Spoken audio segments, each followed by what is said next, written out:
Welcome, welcome, welcome. This is Millennial Mental Health Channel. That was my best John Oliver impression. We have a phenomenal episode for you guys today. Eddie, how you doing, brother?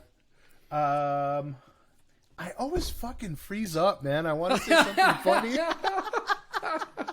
No, it's fine. I'm good. I am good. I'm not that important today. You and Dana are more important because you have some news to tell us. I think you've mentioned it before, but do you want me to tell? I'll tell it. You say it. Justin and Dana are parents now, and we're very excited for them. Their son was born last week. We have a new co-host to the Millennial Mental Health Channel podcast. He's going to be our co-host. He's going to be our editor, our producer. He's got a lot of responsibility already. He's going to have to step up. He is. The show is riding on his shoulders at this point. On his very small baby shoulders. Oh, he's so small. He's so cute. It has just been a whirlwind of a 5-day period. Yeah, he was born on Friday, and it's now Wednesday. But, oh my God, it has been amazing. It has been spectacular. Everything that people tell you about becoming a parent and how great it is, it's all true. It's just the craziest feeling in the world to look down at this 5-pound or 6-pound little human that you can hold in your hands and just think like, I made this with the person I love the most in the world. And it's just the craziest thing. I will vouch for Justin and Dana. He's extremely cute. People sometimes will say that a baby's cute and then it's a little hit or miss, but no, I will validate it right now. He's very cute. We took a picture before this, and I'm going to cherish it forever. So yeah, it was funny because when he was born, we were only a couple hours in, and we're like, okay, I don't want to say it, but he's cute, right? Most newborns are kind of weird looking, but this baby is full blown cute already. And I'm like, I don't want to jinx anything. He's still got a long ways to go, but man, this kid is cute. Well, I'm very happy for you guys. I don't want to speak for all our friends, but I'll do it anyway. We're very happy for you guys. Thank you. It's been an amazing experience. Well, in terms of other shout outs, other than my new son, Liam, big shout out to him, of course, obviously. Shout out Liam. We got shout outs. We want to say a big shout out to Spreaker, our hosting platform, who they actually just had me on one of their podcasts. And so they're going to be releasing that in May or June. We will give you guys a link to that when it comes out. And also give a big shout out to the Iowa PBS. I just did a TV program for them about cell phone addiction, kind of going off of my TED Talk. So it was so much fun. We've got a lot of opportunities and a lot of stuff going on. Yeah. And Justin's TED Talk, if you haven't seen it yet, is racking up the views. It has, I think, over 3,000 views now. Yep. Get a lot of good traction, a lot of good information. I'm extremely biased, but it's probably the best TED Talk ever created. So if you haven't yet, go watch it. It's linked in our link tree in all of our social media. Go watch it. Go enjoy it. Well, thank you. Well, I wanted to do something a little bit different. So, we're always tweaking and tampering with things. Let's do a little mindfulness moment at the beginning of our show. Eddie, what are some of your core values? Damn. Okay. You would think I have the script. I should be ready. Core value. Authenticity.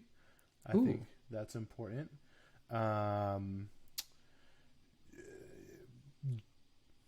Passion, like for the work that I do. Mm-hmm. And I guess I don't know if it can be considered a core value, but family, but not to the point of related blood relatives, but just people that I consider in my familial pack. I think authenticity is maybe, I don't know, I could probably think of something more important, but I think it is one that I resonate with a lot because it's something that I come back to at work, when I'm teaching and things that I do. I tell people, you get me and that's it. I am one. There's no, I don't switch it up too much when it comes to different groups of people. When it comes to administration at work or bosses or it is, you get one Eddie. That is it.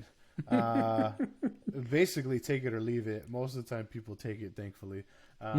But it makes me think back. There's a song that Jay-Z wrote. I don't remember the song at all, but there's a lyric in it that I think of like probably every few weeks. That's it goes a couple mistakes here and there, and I'm not always right, but I'm always real, and that's how I sleep at night.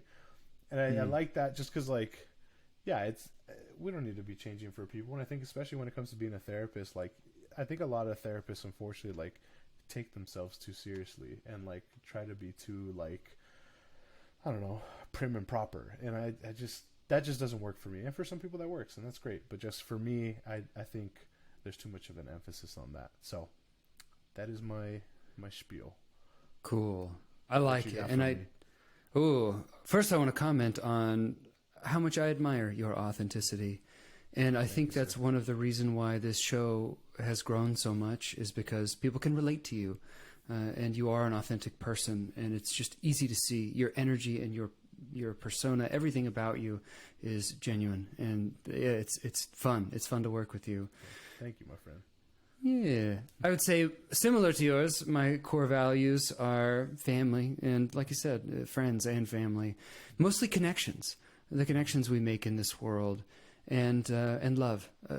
It's very generic. It's very John Lennon. But there is a lot of craziness in this world, and it just seems like every time I strip everything away and try and figure out what is life about, it's about the people. It's about the connections that you make and the love that you give and the love that you get back.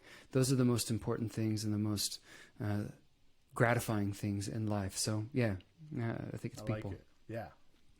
Hell yeah. Well, on that note, we're going to be talking about transgender health today, because this is a group of people that we love to connect with, because transgender people are, it's a political issue, and unfortunately their mental and physical health has become a political issue.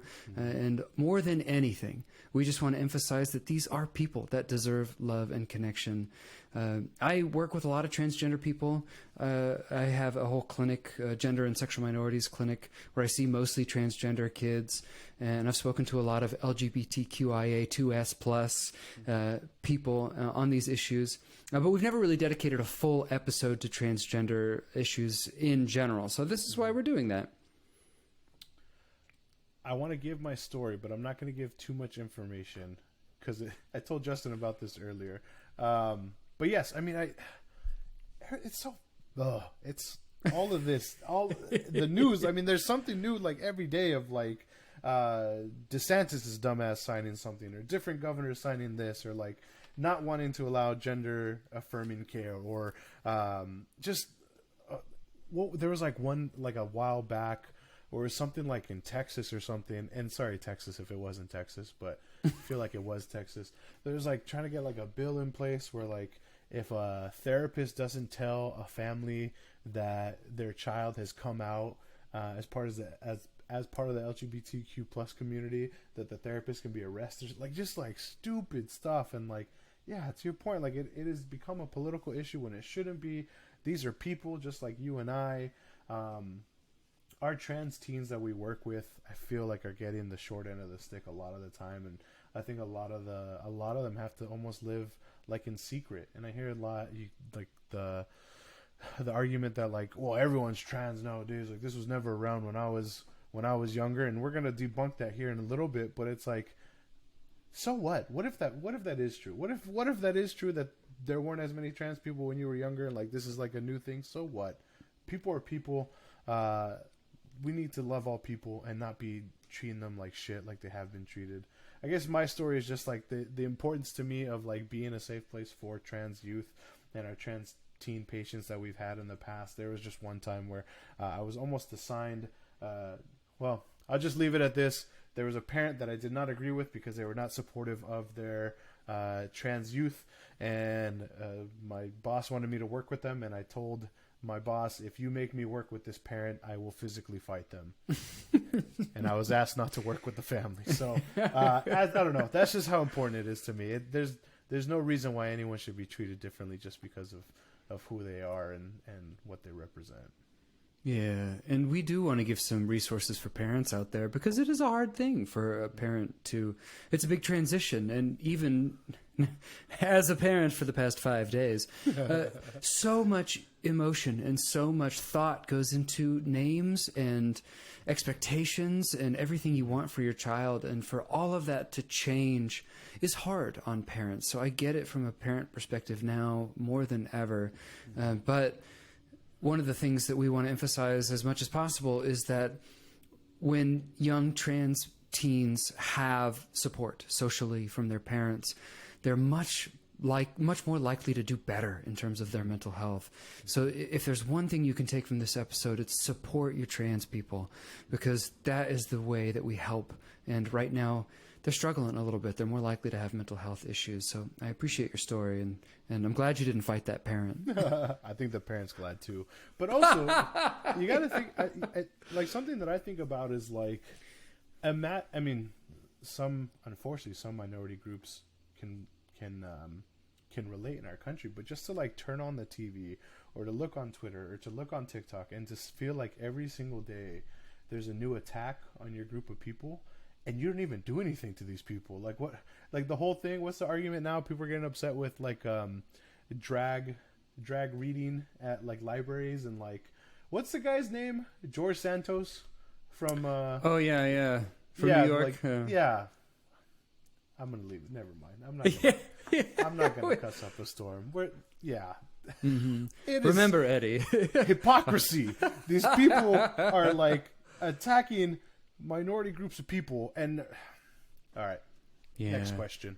Yes, I gotta calm down. It is our job to educate and try and build empathy and connection. But I know it's easy to get really emotional about this stuff, and I really like your emotion and your fire for helping these people. I got you. And I guess my story is a quick one, but I've had a couple of times where I have young trans kids who they don't want to be trans. They've had these thoughts since they were young, and they push them off and push them off and push them off and try and avoid it until they get to a point where they can't avoid it anymore. And then one of the things they tell me is like, I don't want to be trans because society hates me. And that just crushes my soul and makes me feel sad on the inside. So think about that every time you know, I don't think too many anti-trans people listen to the show, but I mean, every time you spread hate about transgender people, just understand that hurts somebody. Mm-hmm. And that makes them at a higher risk for having mental health problems and feeling inadequate and feeling like they have no place in society when they are people and everyone deserves a place in society. Yeah, absolutely. Hit us with some history so we can debunk these BS people. So some history for today. The actual first documented transgender people in history were from about 4,500 years ago in ancient Sumeria and Acadia. So that's a long time ago. And this has been around for a lot longer than most other people think. There was even a Roman emperor, Elagabalus, and you bet I practiced that name before we started. He was in 222 AD, and he was believed to be the first trans woman or trans feminine ruler of Rome, or emperor, Caesar, sorry, that's the word.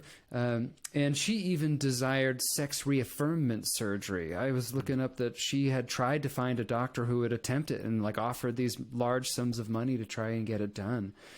So yeah, there are historical examples, and that's just a handful of them, or two of them. There are lots of them. Those are the kind of the big ones that I wanted to say. But the main point there is when people say like, this wasn't around in my day, it absolutely was. It's been around for thousands of years, and you can kindly remind people that this issue, these people have been around for millennia. Or not kindly remind people. Exactly. Upsettingly remind people. I don't know. As far as history in America, many Native American tribes had people that did not fill the gender role of their sex assigned at birth. This is something that's been kind of charted throughout history. These people were seen as third genders that occupied different roles in society depending on the tribe. In the year 1990, the term Two-Spirit was created at the Indigenous Lesbian and Gay International Gathering in Winnipeg, and, quote, specifically chosen to distinguish and distance Native American First Nations people from non-Native peoples. Yeah, I thought that was interesting. That I thought Two-Spirit was something that really dated back a long time, but it's really only been around since 1990. Yeah. And that's a part of that when I said LGBTQIA 2S plus, the 2S is for Two-Spirit. That's the Native American distinction. I didn't know that. Oh, that's interesting. The first documented transgender person in the white U.S. was Thomasine Hall, born in 1603, who was likely intersex by today's terminology. They were actually ordered to wear men's pants and women's apron by a Virginia court. So this is an interesting example of government starting to try and control people's genders. Yeah, even 400 years ago, the governments were trying to intervene in some of this stuff. Another interesting example of that we have for you guys is Joseph Lobdell, who was born in 1829 as Lucy Ann Lobdell, what we would call a dead name, lived as a man for 60 years. And due to this, was actually, at the end of that run, incarcerated and put in an insane asylum for being transgender. And while in the asylum, his doctor wrote an article called, quote, "A Case of Sexual Perversion." So, needless to say, psychiatry doesn't have the most stellar history in the world of being, like, open and understanding, which of any profession I feel like it should be. But, man, we're still trying to overcome and right some wrongs that our profession has done over the years. We've done some bad things. Like, let's just not good things. Anytime we talk about the bad history of psychology and psychiatry, the two that stick out are the Stanford Prison Experiment and then the Milgram Experiment, where people like thought they were shocking somebody, and like to the point where they like, you know which one I'm talking about, where they're like, if they get something wrong, you hit them with a shock, and the people thought they were actually shocking, and like to the point where like nobody was like responding. Like it's messed up. Thankfully there's the IRB now, but I don't know, man. Anyway, another example we have for y'all is Frances Thompson, a formerly enslaved black trans woman, was one of 5 black women who testified before Congress's investigation of the Memphis riots of 1866, during which a mob of white terrorists attacked and raped Thompson. 10 years later, Thompson was the one who was arrested for, quote, being a man dressed in women's clothing. There are a lot of instances of people in America being trans. In some cases, it was not discovered that people were trans until after they died because they were able to pass for so long. Again, to the point that Justin made earlier of like when people say this wasn't a thing when I was younger, it was. And just because you weren't aware of it, just because you didn't notice it, just because it wasn't something that you paid attention to, doesn't mean that it doesn't count, doesn't mean that it doesn't have historical importance, doesn't mean that your ignorance trumps over factual information. Bam. Boom! The first widely publicized case of someone being transgender was in 1952 when Christine Jorgensen got a sex reassignment surgery, now called sex reaffirmment surgery.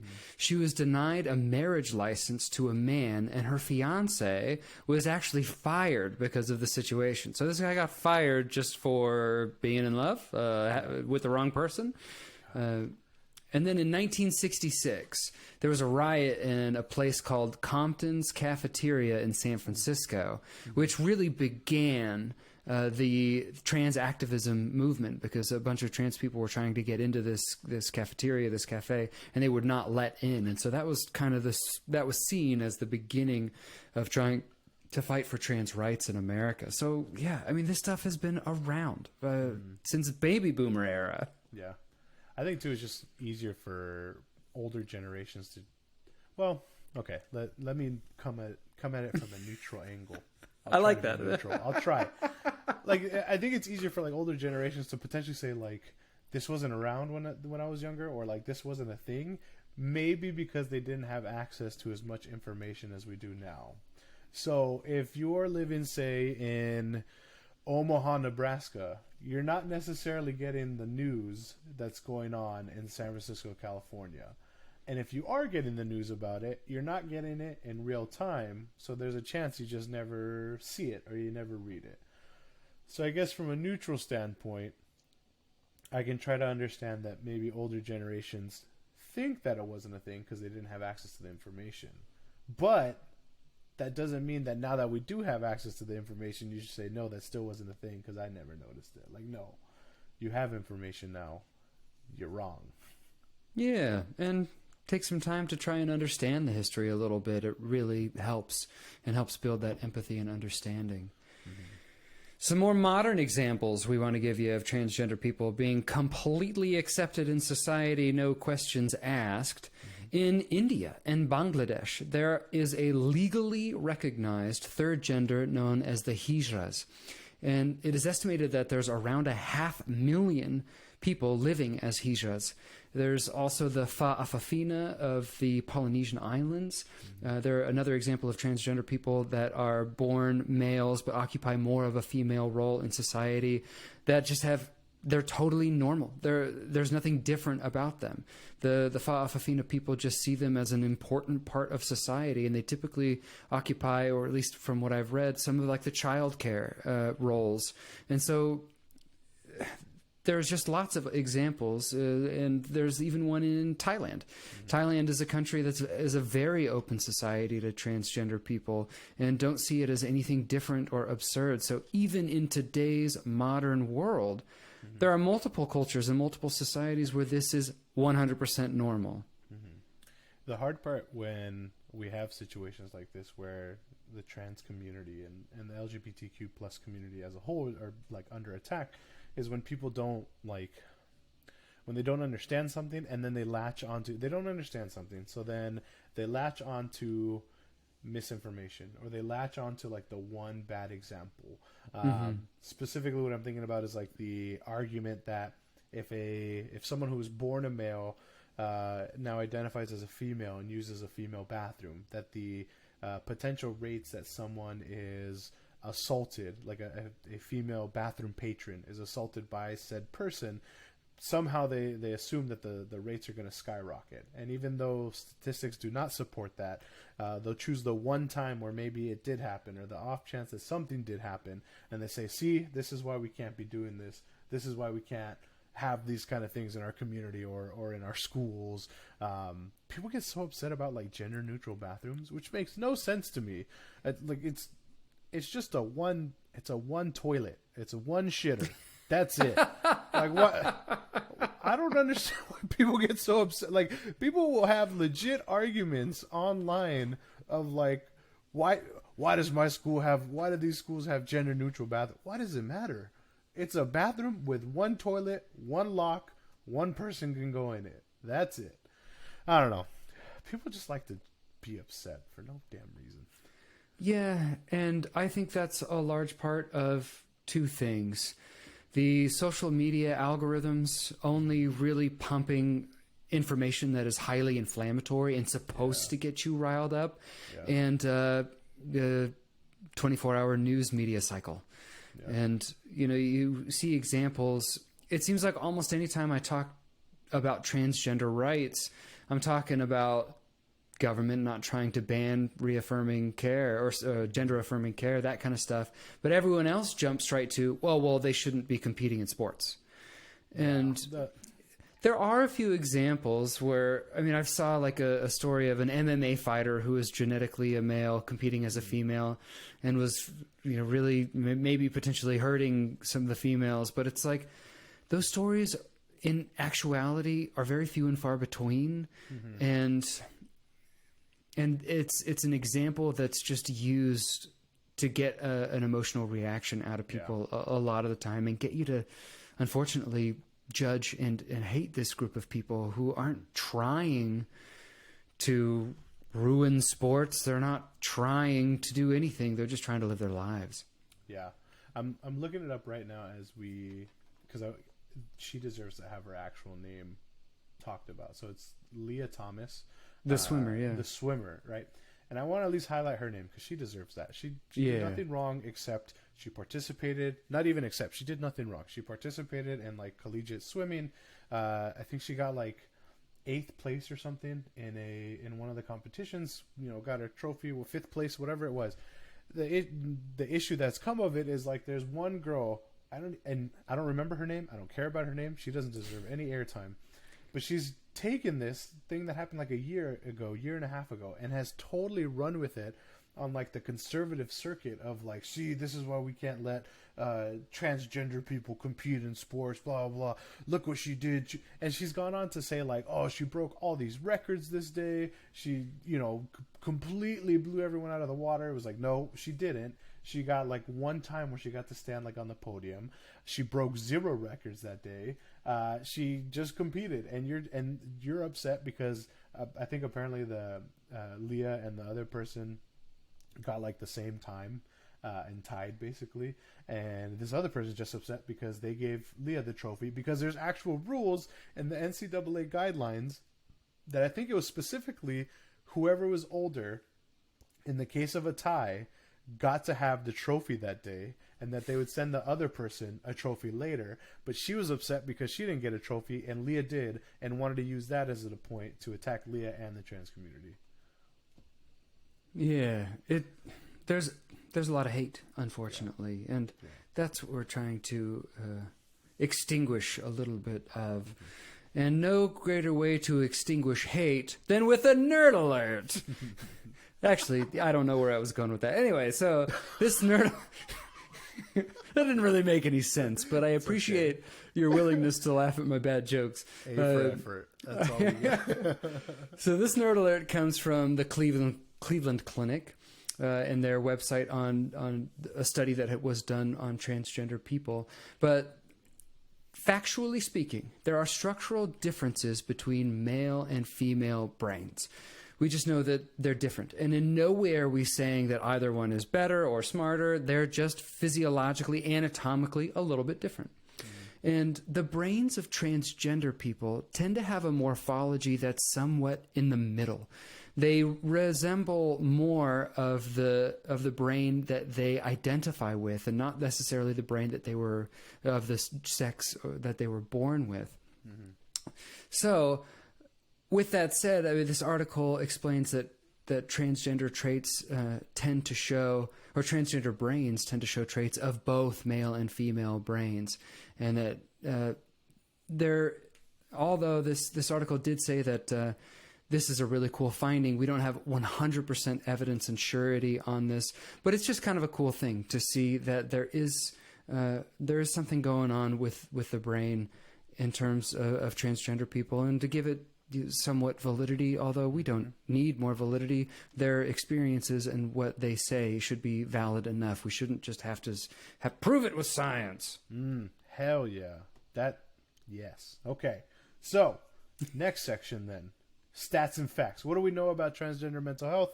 Also from the Cleveland Clinic, we do have some stats and facts for you all. But before we continue with that, it is important to note that not all trans people have mental health issues, but they often experience a lot of discrimination, and because of it are more likely to have mental health issues than the general population. We've talked about this with other minority groups that experience discrimination, prejudice, all these extremely negative things. They have a tendency to have mental health issues because of that, not because of who they are, but because of how people treat them, I think is what I'm trying to say. So, again, being trans itself is not a mental health disorder. So, first point. Psychiatrists have a tendency to pathologize the human experience. Damn it, Justin. For example, just kidding, Justin. For example, being gay was a diagnosable mental health disorder up until the 80s. Again, psychology and psychiatry, man, we are not looking good, but it's okay. We have people like us trying to make it better. We now know how wrong and stigmatizing that was and how we should not have done that. And there is a diagnosis of gender dysphoria in the DSM-5. And I know a lot of trans people with more of a gender incongruence. which is not a diagnosable mental health problem. So what the difference there is, if you are transgender and being in the wrong body is causing you to feel terrible about yourself, have a lot of self-image issues and depression, anxiety, that would qualify as a gender dysphoria. But just wanting to be the other gender than what you were assigned at birth is more of a gender incongruence. And I know that sometimes names and terms, they change in this arena fast for society, and a lot of people have a hard time keeping up with it sometimes. So we just want to give you what I believe are the most up-to-date terms that we should be using with this population. Mm-hmm. Some unfortunate stats include that about half of school-age trans kids experience some type of verbal harassment. About a quarter experience a physical attack from a peer. 1 in 10 are sexually assaulted, which I want to point out. I feel like, what is like the saying? Like, I know we've talked about it like on our schizophrenia episode, where people are quick to assume that someone with schizophrenia is more likely to be the perpetrator of violence than to be the victim. Similar vein in this situation, where I feel like I've seen a lot in misinformation media where people will claim that trans individuals are more likely to sexually assault somebody or attack somebody, but I think more likely they're more likely to be the victim than anything else. And it sucks, because if you're part of a group where you are the victim more often than not, but people don't believe you, you have a hard time getting support and getting the actual care and help that you need. For adults, it's also important to note that about 50% are verbally harassed in a given year for being trans. In the trans community, for the overall trans community, because of these traumas, about 39% of trans people report experiencing severe psychological distress, and the rates of mental health disorders like depression and anxiety are higher in this population compared to the general population. And I want to talk about gender affirming care a little bit. And what we mean by this is allowing young people to get hormones or even potentially surgeries to better display on the outside what they feel on the inside. And this is something that I have struggled with in terms of understanding and the ethics of it. But especially when I first started this journey, I was like, I don't know how I feel about it. I want to make sure I'm doing the right thing. I want to make sure I'm not hurting kids. Because I do see from time to time where a transgender young person does detransition. It is rare. It is much more likely that they continue with their journey on with the gender that they have chosen. But it's a tough decision. It's not an easy thing. Yeah. I will say that the evidence and data, and even my own personal experiences with this population, is that gender affirming care reduces the rates of depression, anxiety, and suicide. And people in this population have higher rates of those things because of the stigma, because of discrimination, because of that poor social support. So I'm looking to try and prevent kids from killing themselves, as crass as that sounds. And how we do that is we support these kids. We don't stigmatize them and tell them that they're wrong. We don't ban the treatments that they want to get. We support them. We say, how do we help you? And we lift them up. We don't tear them down. From a person-to-person perspective, at the very minimum, I just have the hardest time understanding why people can just not get that through their head of like, if I can do one thing that can help this person feel better and feel included and feel like a human being, why would you not do it? If I could do this one thing that could help this person not feel like they have these suicidal thoughts all the time, not feel like they want to leave this planet, not feel like they are just the worst person ever, because I think that's how a lot of people make the trans community feel. If you could do like one thing to make them feel better, why would you not do it? Like, that part is so hard for me to understand. And I'm going to say it. We're taking hot takes. And that's the part too where I have a hard time, where us as therapists or us in the mental health profession, if you're a therapist, I'm going to say this. This is not even the show's perspective. This is my stance. If you're a therapist and you can't support trans youth or trans adults or just the trans community, or really any minority population for that matter, you got to go find another job. I've told this to students before in the past, like the students that I teach in the summer. I make it a point to say at some point, if you are not able to be open and to care for these people and to care for these minority populations that get like treated like shit, you got to go find another job. Like, go do something else. Go take your bigotry somewhere else. Anyway, that's not on the script, but I just wanted to. Yeah. No, and I think you bring up a really good point. If you can't support someone who is your patient just because of something that they don't really have a choice over and were born with, then maybe you got into the profession for the wrong reasons. Mm-hmm. And I know, unfortunately, a big part of the anti-trans movement is in the religious community. Mm. And oftentimes in America, at least, the large part of the religious community are Christians. Mm-hmm. And it just blows my mind that they are so ready to condemn this group of people when Jesus's number one message was to love thy neighbor as thyself. Mm-hmm. So it's like, man, wouldn't you want, I mean, what would Jesus do? Yeah. Jesus would love them and support them, but it just seems like they get so much hate from the Christian community. And that might also just be news media telling me that the Christian community hates these people too. So it's a tough issue, but yes, we got to support these people. So if you are a family member who wants to be an ally, because this is a big transition, and if you haven't ever met someone who's trans, getting used to new pronouns and everything, that's a big change. Mm-hmm. But if you're interested, here are some tips of how you can support trans people the best you can. Always make an effort to use their chosen pronouns and name. That, above anything else, just validates their experience and their preferences and their choices. That is the number one thing, the first step that you can take to really supporting trans people. Yeah. You also don't want to share information about their gender or their transition without their permission. This is a very sensitive and intimate topic for people. So to put it out there in the open, to put it on blast is a no-no. Please do not do that. Respect their privacy just like you would want your own privacy respected. When you do have permission to share that kind of stuff, then that's when you know it's okay to share. Express your concern for their well-being and your desire for them to live a happy life. Now, I will say Americans are just terrible at this in general. No one ever expresses their concern for someone else's well-being and wants them to live a happy life. But it's a good tip to follow if you want to show someone that you love them and care about them. Tell them.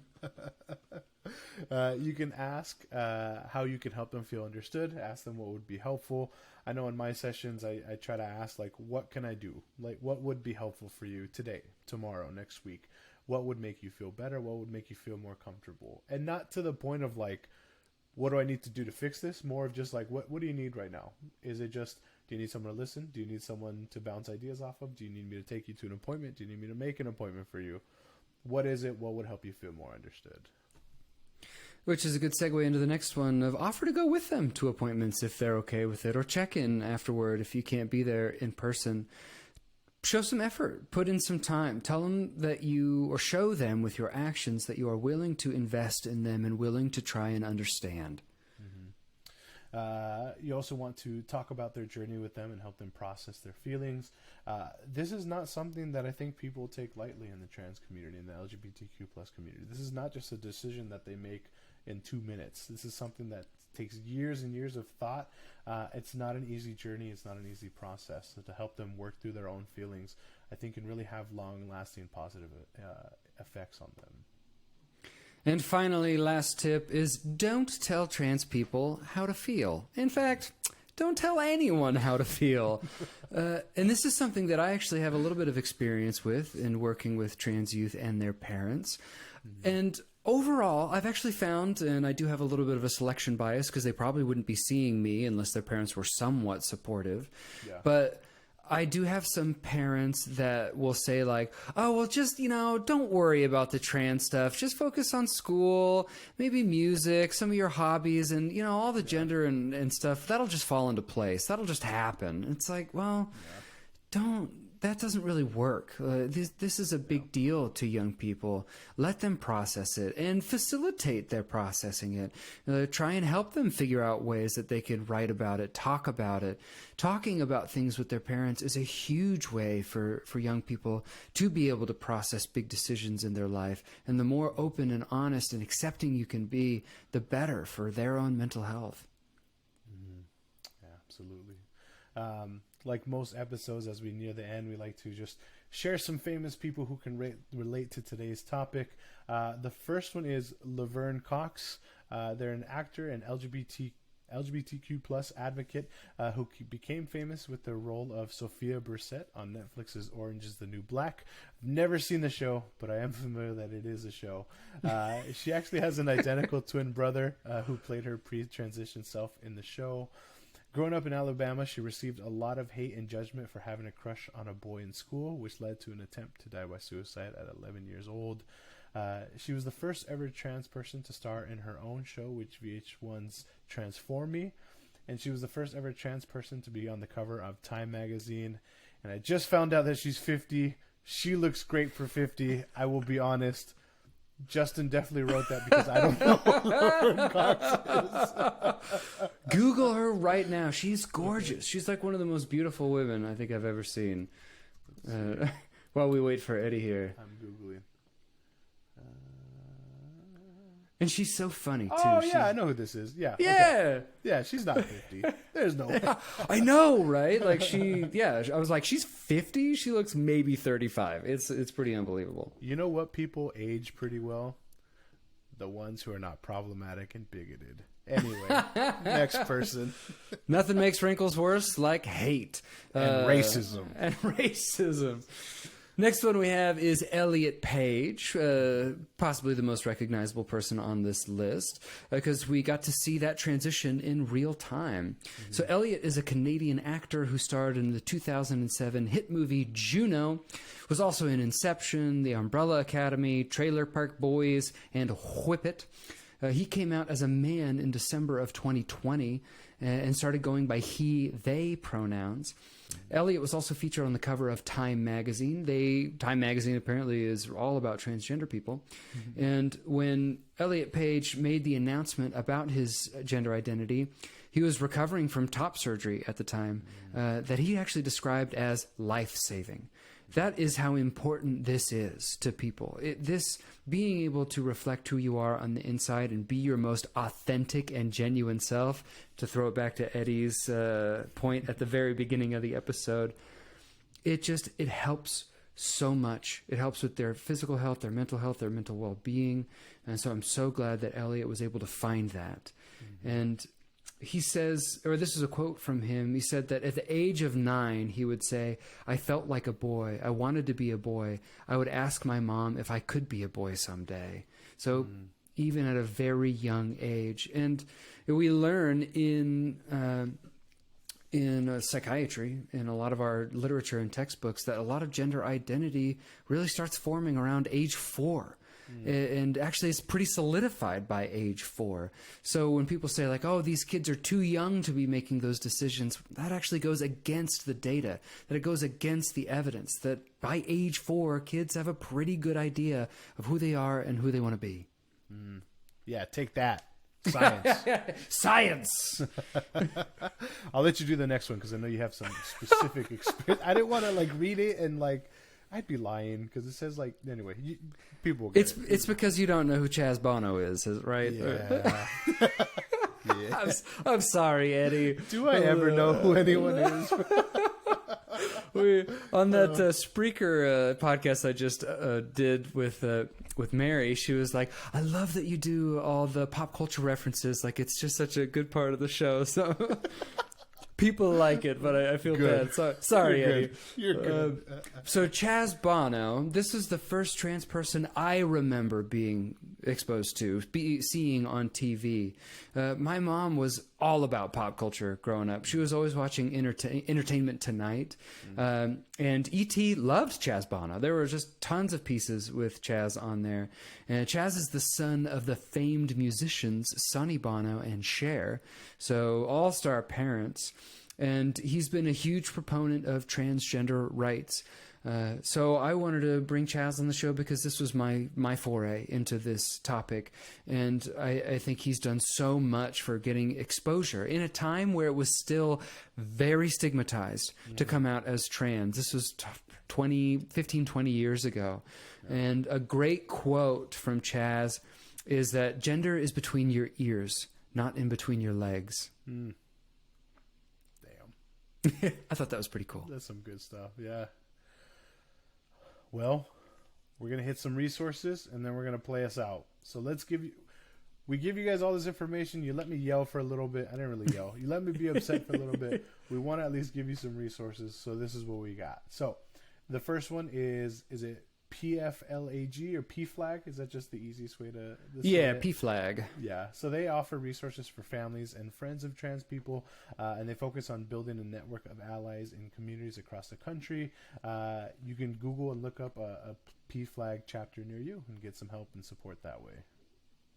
The Trevor Project is a big one that we like. We actually did a fundraiser, and we should probably do another fundraiser because that was a lot of fun. Yeah, that was like 2 years ago now we did that. But we raised up, I think it was over $1,000 for the Trevor Project, which has trained counselors to help young. It's primarily for trans youth of color and trying to get, because oh my gosh, that population just does not have nearly enough resources. So the Trevor Project is awesome. They even have their own suicide hotline. That if you need it, if you need someone to talk to, it's 1-866-488-7386, and it's a wonderful thing. And we are so happy that they are taking the lead and providing support for that population.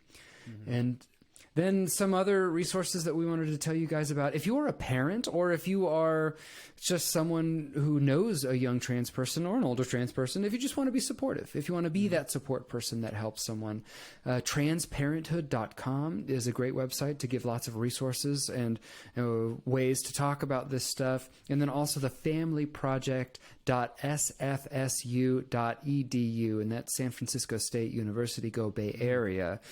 So there are some cool resources out there. Go Gators. I had a lot of friends that went to San Francisco State. I actually almost went there. That's a story for a different day. They're the Gators? Yeah. In California? Yeah, we have a huge Gator. Now that I do this where I say something and now I am doubting it. So hold on. Let's see. Gators. No, it is. Yep. It's the San Francisco State Gators. That's right. That's hilarious. Well, yeah, right. Go Gators, huh? Go Gators, baby. Purple and gold. Okay, last one. The Trans Lifeline. They offer direct emotional and financial support to trans people in crisis. It was created for the trans community by the trans community.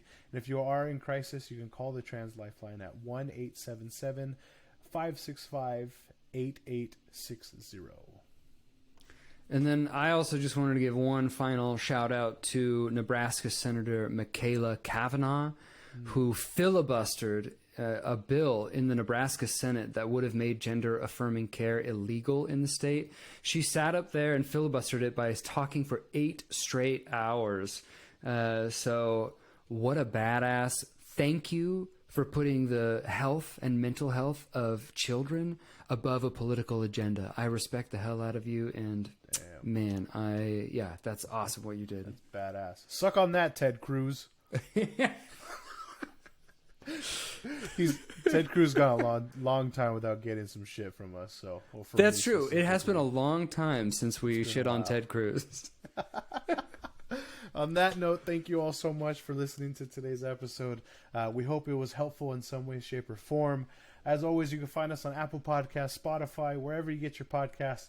If you have Apple Podcasts, feel free to leave us a 5-star review, and you can also leave us a comment that we'd love to read. On Spotify, you can leave us a 5-star review, and I guess post a question, and hopefully we can answer it somehow. On social media, you can find us at MillennialMHC. You can also email us at millennialmhchannel@gmail.com. Again, thank you all for listening. We hope you're able to take a lot of good information away from today's episode. Congrats again to Justin and Dana for their beautiful baby boy, Liam. Thank you all for listening. And as always, take care of y'all mentals.